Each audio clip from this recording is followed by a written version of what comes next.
ஆப்ஷனில் வச்சிங்க அப்படின்னா வாஷ் ப்ளஸ் ஸ்பின்னு மட்டும் ஓடும். ஒரு 13 நிமிஷம் ஓடும். நான் இப்போ இந்த ஆப்ஷனில் வச்சுட்டு ஸ்டார்ட் கொடுக்குறேன்.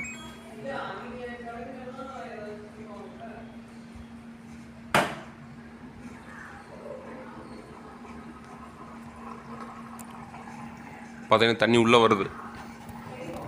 தண்ணி உள்ளே வந்துட்டு வாஷ் பண்ண ஆரம்பிச்சிடும். ஒரு 13 நிமிஷம் இருக்கையில் பார்த்தீங்கன்னா ஒரு 10 நிமிஷம் அந்த டைமில் வந்துருச்சுன்னா தண்ணி வெளியில் போகும். தண்ணி வெளியில் போனதுக்கப்புறம் ஸ்பின்னு ஓடணும்.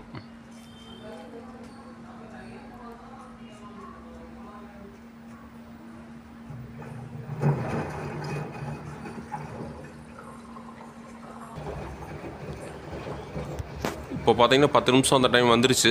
அப்பவும் பார்த்தா தண்ணி வெளியில் போகல.